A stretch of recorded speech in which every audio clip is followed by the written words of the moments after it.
여러분 안녕하세요. 자녀교육 시간입니다.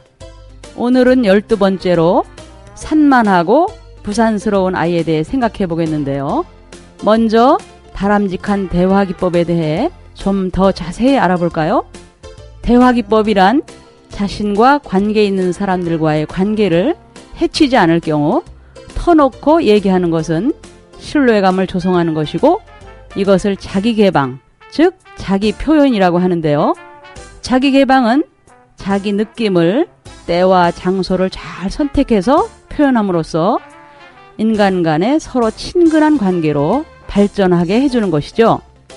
자기 표현은 공격적으로 자기 주장만 하는 것이 아니라 바람직한 의사소통을 통하여 서로 다른 불일치를 존경하고 동의할 수 없는 상황에 동의하는 아량과 인격 존중으로 인간관계를 찾도록 돕는 것입니다. 또 반대로 자신의 욕구나 권리를 표현하지 못하고 정서적으로 정직하지 못하고 간접적으로 표현하거나 불안, 또 자기에 대한 실망, 뒤늦은 분노를 나타내는 비자기 표현도 있고, 또한 반대로 타인을 희생하여 욕구나 권리를 표현하며 부적절한 저기의 과잉 반응이나 타인을 멸시하거나 창피를 주며 분노, 원한, 복수심이 가득 찬 공격적 표현, 이렇게 세 가지 자기 표현 방식이 있습니다. 그러니까 자기 표현, 비자기 표현, 공격적 표현. 전형적으로 부모는 자녀의 행동으로 인해 화가 날 때 자녀의 행동을 비난하고 훈계하는 경향이 있는데, 이것을 의사소통의 기술에서 너 전달법, 유메시지라고 합니다. 이것은 자녀의 감정을 상하게 하기 때문에 자녀의 행동을 변화시키는데 비효과적이죠. 인간은 감정이 상하면 그 다음 말은 아무리 좋아도 귀에 안 들어오게 되어 있습니다. 이런 상황에서 바람직한 의사소통 기술은 부모가 자신의 감정을 자녀에게 표현하는 나 전달법, 아이메시지를 사용할 수 있죠. 예를 들어 아이가 소파에서 뛰고 있을 때 부모는 자녀에게 엄마가 소파에서 뛰지 말라고 얼마나 얘기했니? 도대체 엄마 말을 듣고 있는 거니? 라고 말하는 너 전달법보다는 엄마는 내가 소파에서 뛰면 못 쓰게 될까봐 불안하단다 라고 말하는 것이 나 전달법입니다. 자녀에게 어떤 행동이 나쁘다고 말하기보다는 자녀의 행동이 부모에게 미치는 영향을 솔직하게 말하는 것이 자신의 행동을 수정하는데 책임감을 갖도록 하기 때문에 더 효과적이죠. 내가 소파에서 뛰면 하고 자녀의 행동을 비난 없이 서술하는 것이 첫 번째 요소고요. 소파가 못 쓰게 될까봐 하고 그 행동이 부모에게 미치는 구체적인 영향을 진술하는 것이 두 번째 요소고요. 세 번째는 자녀의 행동으로 인해 부모가 느끼는 감정이 어떤 것인지를 표현하는 것이죠. 내가 불안하다. 이렇게 몇 가지 예를 더 들어볼까요? 내가 큰 소리로 말하면 하고 행동을 서술하고, 전화통화 중에 상대방의 말소리가 들리지 않아서 하고 구체적 영향을 말하고, 몹시 기분이 좋지 않다 하고 감정을 표현하는 것이 좋습니다. 큰 소리로 말하면을 내가 떠들면 이라고 표현하면 아이를 나쁜 아이로 생각하는 것이 되는 거죠. 그러면 아이는 죄책감을 느껴서 자존감이 낮은 아이가 되고, 자존감이 낮은 아이는 많은 문제 행동을 낳게 됩니다. 만약 아이가 밤에 계속 놀아달라고 떼를 쓴다면 너는 날 좀 그만 좀 괴롭혀라 라는 표현은 너 전달법이고, 내가 너무 피곤해서 너와 놀아줄 수가 없구나 라고 말하면 나 전달법이 되는 거죠. 또 다른 예로 아내가 남편과 함께 외출하려고 화장을 하고 나서는데 남편이 화장이 그게 뭐야? 그 옷도 그렇고 라고 했을 때, 아유 당신은 예쁜 옷도 사주지 않으면서 도대체 왜 그러세요? 라고 하기보다는 그렇게 보이시는군요. 어떻게 하면 이쁘게 보이시겠어요? 이렇게 고치니까 어때요? 라고 하는 것이 훨씬 더 좋은 대화법이겠죠. 그럼 문제 상황을 들어보세요.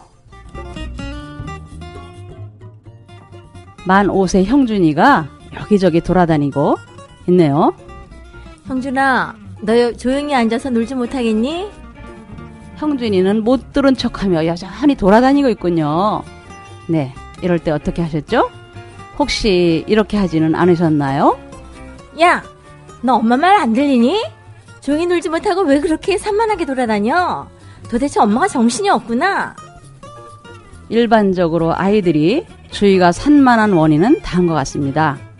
첫째, 개인차는 있지만 대체로 만 5세 아이들의 집중시간은 대략 15에서 20분 내외로 짧습니다.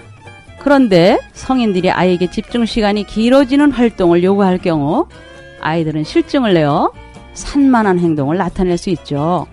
둘째, 아이들의 발달에 부적합한 활동, 즉 너무 쉽거나 또 너무 어려운 활동을 제공하면 아이들은 그 활동에 흥미를 느끼지 못하므로 산만한 행동을 할 수 있습니다.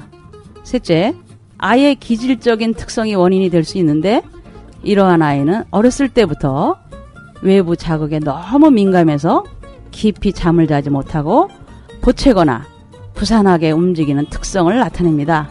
또 넷째, 부모의 양육 태도가 너무 엄격하거나 지배적일 때 또래 집단이나 가정 밖에서 아이는 산만하고 침착하지 못한 행동 특징을 보일 수 있습니다. 그럼 지도 방법을 알아볼까요?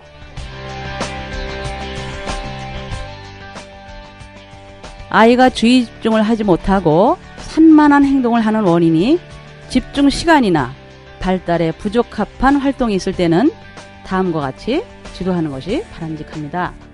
첫째, 자녀에 대한 부모의 기대 수준이 자녀의 집중 시간 및 발달 단계에 비춰볼 때 적절한지를 검토해 보아야 합니다.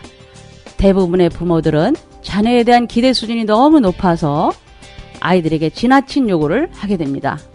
따라서 부모는 자녀의 흥미나 발달 수준을 고려한 활동들을 아이에게 제공하여 아이가 그 활동에 집중할 수 있도록 도와줘야 합니다. 둘째, 아이가 주의 집중을 하여 활동에 전념할 수 있도록 안정된 주변 환경을 조성하는 것이 또한 중요합니다. 예를 들면 부모가 TV를 보면서 아이에게 책을 읽으라고 요구하는 것은 아이의 집중을 떨어뜨리는 요인이 될 수 있죠. 공부 잘하는 아이를 원한다면 책 읽는 부모의 모습을 보여주는 것이 지혜로운 방법이겠죠. 셋째, 부모는 산만한 아이를 야단치면서 그 행동을 수정하려고 하는데 이는 자녀가 자신감을 잃고 도리어 주의가 산만하게 되어 집중하지 못하는 결과를 초래하므로 따뜻하고 안정된 분위기 속에서 사랑과 인정을 받고 있다고 느끼게 해줘야 합니다. 또한 아이가 한 가지 일에 집중하는 태도로 보일 때는 칭찬과 격려를 해줘서 그 행동을 강화해주는 것이 바람직합니다. 그러나 아이가 기질적인 특성으로 인해 지나치게 산만한 행동을 보일 때는 전문가의 도움을 받는 것도 필요합니다. 그럼 바람직한 상황의 실례를 들어보시죠. 형준아, 내가 그렇게 왔다 갔다 하니까 엄마가 일에 집중을 못해서 화가 나려고 해. 형준아, 엄마한테 와보렴? 지금 무엇을 했으면 좋을까? 여기 이걸 그려보면 어떨까? 아이가 산만한 행동을 보이는 원인은 다양하므로 상황에 따라 원인을 정확하게 파악하여 지도하는 것이 중요하고요. 또한 아이의 산만한 행동을 수정하려고 부모가 자녀를 비난하는 것은 바람직하지 않겠죠? 인간관계를 가장 나쁘게 하는 것이 비난이니까요. 그럼 다음 시간까지 안녕히 계세요.